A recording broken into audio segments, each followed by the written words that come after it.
we all heard what the president said yesterday. He gave out an executive order that there is no need of doing an evaluation to the people of the northeastern part of Kenya while he was visiting Madera, where he signed an order to have the northeastern people and everybody that is coming in inside Kenya through the northeastern to register as a Kenyan citizen and to acquire an identification card so that they can acquire a voter's card that they will use to vote for William Ruto come the year 2027. Now that is something that we have all seen, something that we have all asked ourselves questions, because as of right now, during the census of the year 2020, a lot of things were said.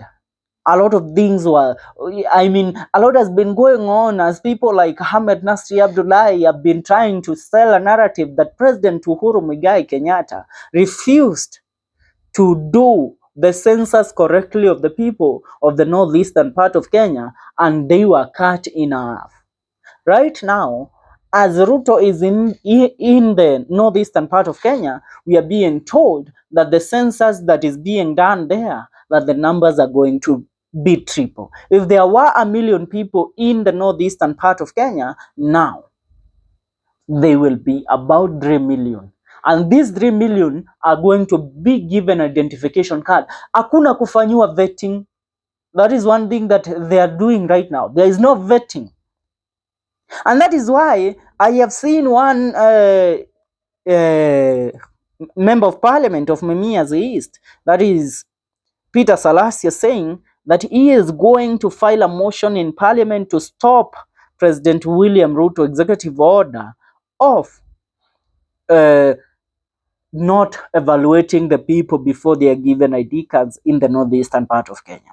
Now, the Mumias East Member of Parliament, Peter Salasya, has vowed to table a motion in the National Assembly seeking to revoke President William Ruto's executive order stopping the vetting of Northern Kenya residents when applying for national identification cards. In a statement via X on Wednesday, February 5th, Salasya said Parliament has powers to repeal the executive order, which he termed as silly. I will put up a motion in the parliament to denounce this policy. Parliament has powers to do away with this silly executive order. Now, any youthful MP who will not support this move, I will expose them. Let the National Assembly resume sittings. That is, those are ones that were used by Peter Salasya. Now, Ruto pointed out that the Constitution affirms that every person is equal before the law and guarantees all citizens the right to equal protection and benefit from the law.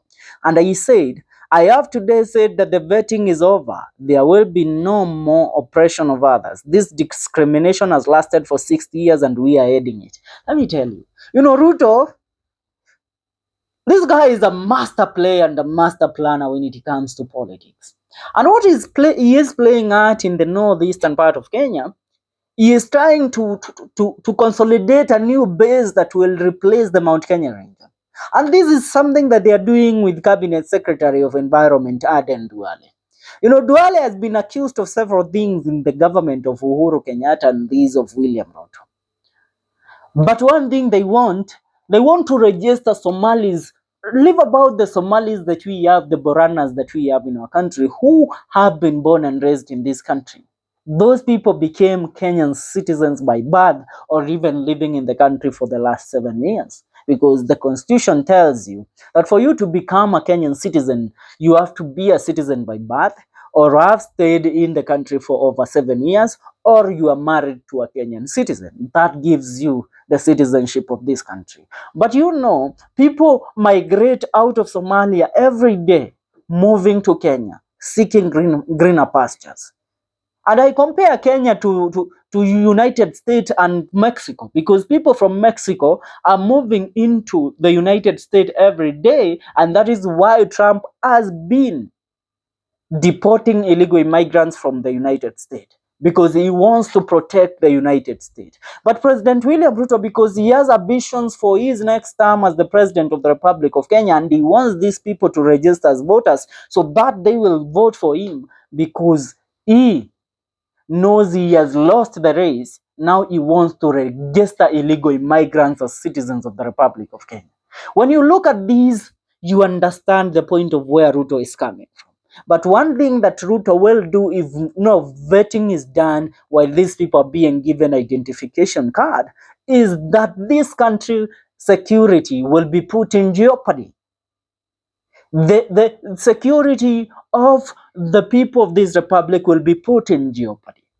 Because the reason why the migration of people from Somalia has been censored for a very long time is because most of those that migrate,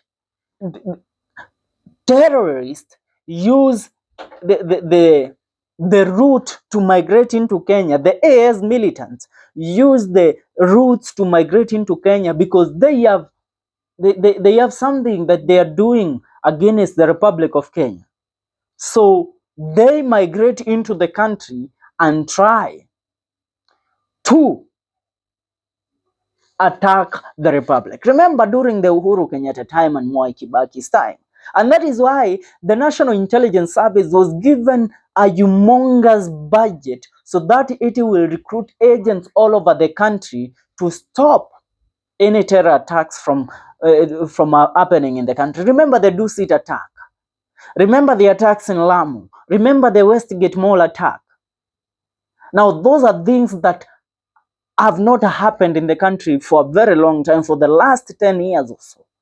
Because President Uhuru Kenyatta put measures in place to avoid terrorists from coming into the country. But with William Ruto allowing or opening the borders to allow people to come into the country, that means he has left the people of the Republic of Kenya exposed to any attack. You know, the desire for you to shame the Mount Kenya people is something that will cost this republic. And please, as these people are doing, as Salasia says he is going to put to table a motion to stop the executive order, everybody should back that executive order, to back that motion, so that proper vetting can be done. Tell me, how is the United States, who you people follow and worship, is currently deporting people from their country? Because those people that come in the United States, they come there and form criminal gangs. The people from Guatemala, the people from Venezuela, the people from Mexico in the United States, Trump wanafungwa na pingu kwanza before warudishwe kwao nyumbani na mandege. And then the borders are closed in the United States. We try to learn from them. Now come to our country.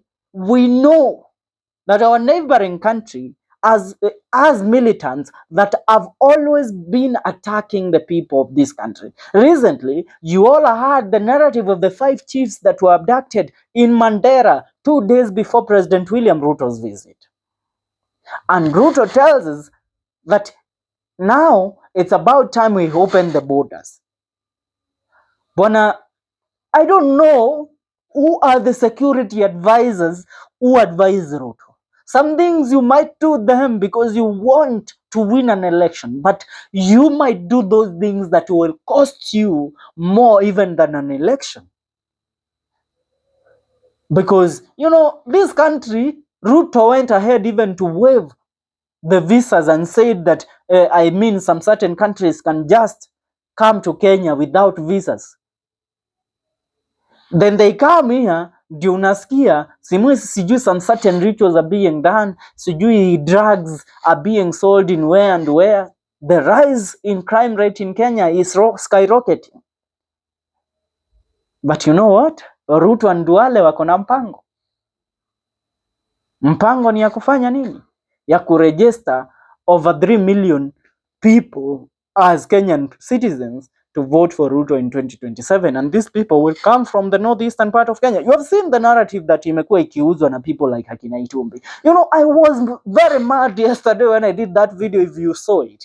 These people Itumbi telling us that Mandera has a high population, more than Nyeri, It has a high population more than Kiambu. It has a high population more than Murang'a, more than Meru, more than Embu, more than Tharaka Nithi, more than Nakuru, more than Nyandarua, more than Kirinyaga.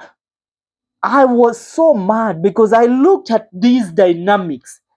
That place, those people, hata tuseme wahesabu ng'ombe zao na ngamia, hawezi fikia kaunti moja ya Mount Kenya. Tunaweza walinganisha tu na Tharaka Nithi huko mahali Kindiki wenu wametoka, because Tharaka Nithi is a small county. I think even Tharaka should be merged with the Embu County or Meru County for crying out loud. But you know, that's what's up. Then that is what is happening. The president has to do everything in his power to secure his second term as the president. But it shouldn't cost the people of the republic their security. For now, that's what's up. Make sure you subscribe to our YouTube channel for more news and more updates.